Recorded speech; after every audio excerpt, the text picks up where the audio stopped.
you started using the T3 CurlWrap auto-rotating curling iron. We recommend when you first get this tool, practice on training mode. So to do that, on the back of the curling iron, there's this little button here at the bottom. It's our haptic button. We're going to press and hold that as well as the power button simultaneously. You're going to see the lights on the interface start to flash. And then this middle light here is going to stay illuminated. That's how we know we're on training mode and we can start playing with some of the settings. So on the back of the curling iron, you're going to have your speed selector. This dictates how quickly the curling iron auto rotates while it's in your hair. Below that, you're going to have your smart curl timer. You can select between 5 and 8 seconds. Now, once the curling iron is in your hair and stopped rotating, this is going to count either those 5 or 8 seconds, and then you're going to get haptic feedback, some fun vibrations, and some audio cues that are going to let you know when to release your hair. Now, we recommend starting on 5 seconds. Now we're ready to start practicing with your curl wrap. So a fun little hair hack that I always like to share is if you want your curls to go away from your face, take your curling iron and point the clip away from you or towards the mirror. Then it doesn't matter which side of your hair you're styling, it's going to go away from your face. If you want those curls to go towards your face, you want the clip of your curling iron to be facing you.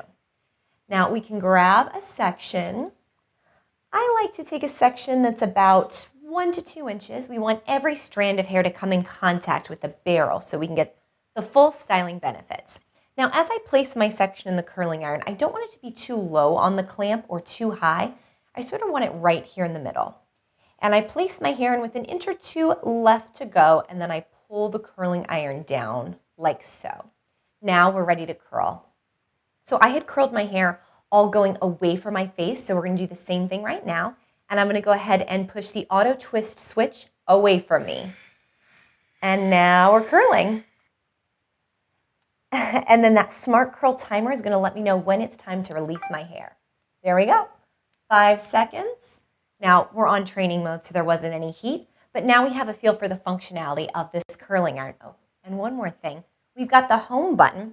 I'm going to press that and it's going to realign the clip so I'm ready to do my next curl.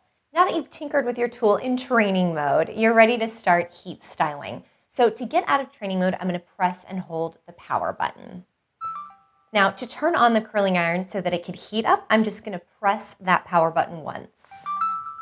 Now you'll notice on this curling iron there's 9 precise heat settings. So if you have fine hair, we recommend using heat settings 1 through 4. If you have medium textured hair, use heat settings 5 and 6. If you have coarse hair, we recommend using heat settings 7 through 9. So to change your heat setting, I'm just going to double click the power button, and then I can toggle through all of the heat settings. I use heat setting 3, so we'll go to that.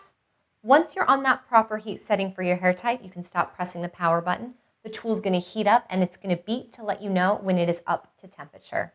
Now, to turn off the tool, all we have to do is press and hold that power button. There you have it.